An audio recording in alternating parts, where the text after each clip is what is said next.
क्यों कुठाराघात कर रही है? मैंने गलत कहा तो बता दीजिए आप। मैंने कहा इसका जवाब दीजिए आप। और जवाब देने के बजाय आज आप सुन रहे कि 60 करोड़ सनातन संस्कृत के लोगों ने कुंभ में स्नान किया है।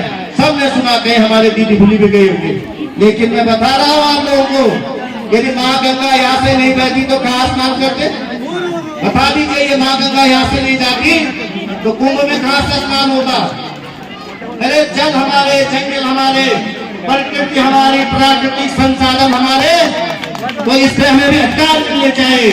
ये लड़ाई लेनी पड़ेगी, हम लोगों को खड़ा होना पड़ेगा। नेता वो नहीं है जिसको ताकत मिले जनता पे रौब दिखाए, वो बड़ा बहादुर नहीं होता है। ताकत का मतलब होता है अपने लोगों का स्नेह देना, अपने लोगों के साथ झुक के बात करे, विनम्रता से रहे, उनके दुख दर्द को सहे। और जहां उनके अधिकारों की बात करनी है, सरकार की आंखों में आंखें डाल के तुम्हारे अधिकारों की बात करे, वो हमने करके दिखाया है, वो हमने करके दिखाया है।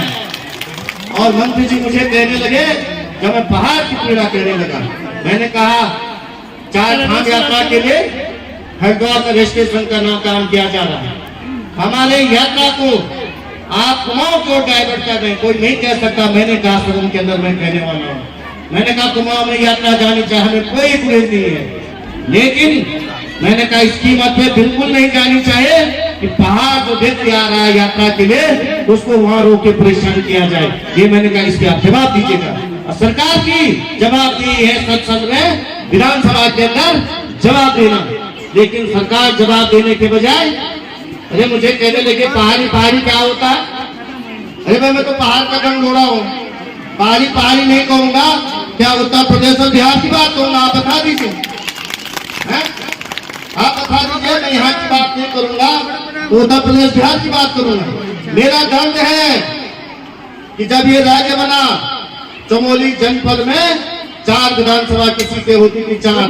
मैं 350 किलोमीटर लंबी विधानसभा मेरी, और जितना क्षेत्रफल मेरी विधानसभा का, सुन लो नौजवान साथियों, जितना क्षेत्रफल मेरा है उससे कम में हरिद्वार और उधम सिंह नगर के अंदर 20 विधायक बैठे हुए प्लेन्स में, उनको 20 गुना विकास का पैसा मिल रहा है, हमारे अधिकार का पैसा मिल रहा है। पहाड़ के लिए राज्य बना है तो पहाड़ को अधिकार मिलने चाहिए। हमारे सीटें कम करने का काम किया जा रहा है। सरकार से परसिमन की बात की जा रही है, और परसिमन में अगर सीटें कम हो गई ना दीदी बोलो तो विधायक मुखरी भी नहीं दे सकते। तुम बता रहा हूं आपको, इसलिए ये राज्य नहीं बना। विधायक कम होने का मतलब है कि आपके विधायक कम होंगे तो मंत्री भी कम होंगे, मंत्री कम होंगे तो आपको कभी मुख्यमंत्री भी आपका नहीं बन पाएगा। इसके लिए ये राज्य नहीं बनाया हमने ये राज्य अपने लिए बनाया है, अपने लिए सालत की है। और मैं आपको बता रहा हूँ, हम सबको मिलकर लड़ाई लड़नी पड़ेगी। आज हम सोशल मीडिया के माध्यम से, व्हाट्सएप के माध्यम से, फेसबुक के माध्यम से ये अलग जगाने का काम होना चाहिए कि संप्रदाय हमारी हैं, हम इस देश के दूसरे रक्षा पंक्ति के लोग हैं, और हमें हमारे दुख, हमारे दर्द, हमारी पीड़ा, हमारी संवेदनाओं को समझने के बजाय विधानसभा के अंदर बुला करके हमको अनुचित शब्द कहने का काम करेंगे। ये बर्दाश्त नहीं किया जा सकता, नहीं किया जाना चाहिए। मैं आप लोगों को बता रहा हूँ, ये आपको समझना पड़ेगा। और मैं इसलिए कह रहा हूँ कि जब मैं ये बातें कह रहा था तो मंत्री जी मुझसे उलझ गए और मुझे डराने का काम कर रहे थे। मुझे कह रहे पहली बार का विधायक है। अरे मैंने कहा पहली बार और आखिरी बार का कब जनता बना दे कोई पता नहीं चलता है, लेकिन सवाल कितना संवेदनशील है, मुद्दा कितना अहम है, इस पर जवाब दीजिएगा। तो वो कहने लगे जब और झगड़ने का काम करने लगे, तो मैंने कहा है कि पहाड़ टूट सकता, पहाड़ झुक नहीं सकता है। मैं सैनिक का बेटा हूँ। मैं आज बता रहा, मैं गर्व से कह रहा, मैं सैनिक का बेटा हूँ। मेरे पापा ने इस देश के लिए 3 लड़ाई लड़ी, भाषा की लड़ाई लड़ी, पैसा की लड़ाई, इकहत्तर की लड़ाई लड़ी। मेरे सगे भाई को गोली लगी कारगिल में और गोली आर पार हुई मेरे भाई की। मैं बता रहा हूँ आपको, मैंने कहा सैनिक का बेटा गोली खा सकता, गाली नहीं सुन सकता। मैं आपको बता रहा हूँ ये बात, और ये आपको भी समझना पड़ेगा कि पहाड़ का व्यक्ति सीधा है, सच्चा है, विनम्र है, लेकिन वो अपने स्वाभिमान के साथ सौदा नहीं कर सकता।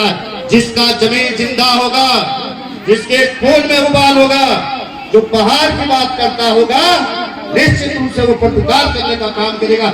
ये मुल्का पटोला की लड़ाई नहीं है। मैं भी होता ना और मुझे अपना फायदा उठाना होता, मैं विधानसभा में चुप रहता, जैसे सबके मुंह पे दही जमी हुई थी। लेकिन सरकार से आपके अधिकारों के लिए उनकी आंखों में आंखें डाल करके बोलने की हिम्मत होनी चाहिए। मुख्यमंत्री जी ने भी अपने अभिभाषण में 13 बार तुम्हारे विधायक का नाम लेने का काम किया, 13 बार नाम लेने का काम किया।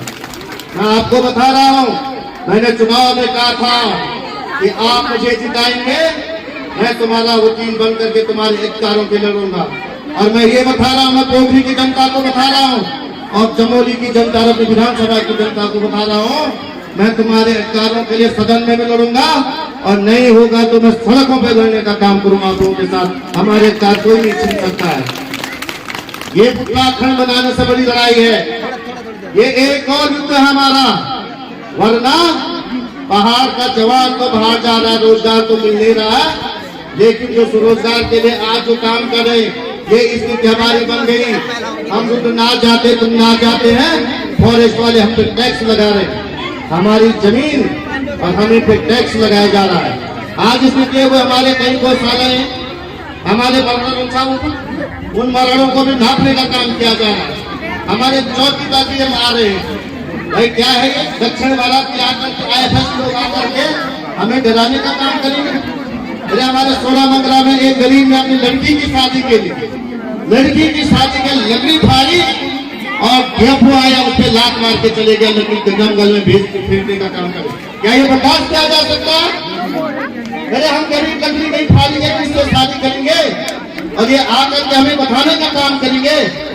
ये मैं बता रहा हूँ, पहाड़ का व्यक्ति सीधा रहेगा ना और चुप रहेंगे आप लोग, तो आपके अधिकारों पर जो डाका डाला जा रहा है वो 14% या 4% भी नहीं मिल पाएगा। लड़ना पड़ेगा, हमको खड़ा होना पड़ेगा, हुंकार भरनी पड़ेगी। ये लड़ाई पहाड़ की लड़ाई है, पहाड़ के नेतृत्व की लड़ाई होनी चाहिए। मैं सब लोगों को कह रहा हूँ कि आप सोशल मीडिया के माध्यम से आप अपन तमाम जितने भी आपके इंस्ट्रूमेंट हैं उनका प्रयोग करके ये गानों से पहाड़ की संस्कृति नहीं बचने वाली है।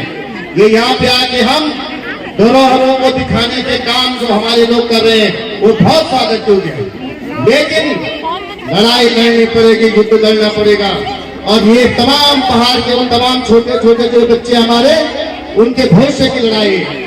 मैं आप दीदी भूलू का गुण चाणो छो, तमाम जिथ्या भी बैठा थी ना, मैंने बता दिया और मैं कह के जा रहा हूँ कि समझ लीजिएगा कि हरिद्वार, उधम सिंह नगर, 2 जिलों में इतने छोटे छोटे जिले और 20 विधायक वहाँ पे हैं, तो 20 गुना उनको विधायक मिलेगी, 20 गुना विकास का पैसा जा रहा है। देहरादून सचिवालय के अंदर वहाँ के विधायक जाकर के सचिवों के साथ चाय कॉफी पीते हैं और वहाँ पे क्योंकि उन्हें तो भ्रमण करना नहीं पड़ता है, घूमना नहीं पड़ता है।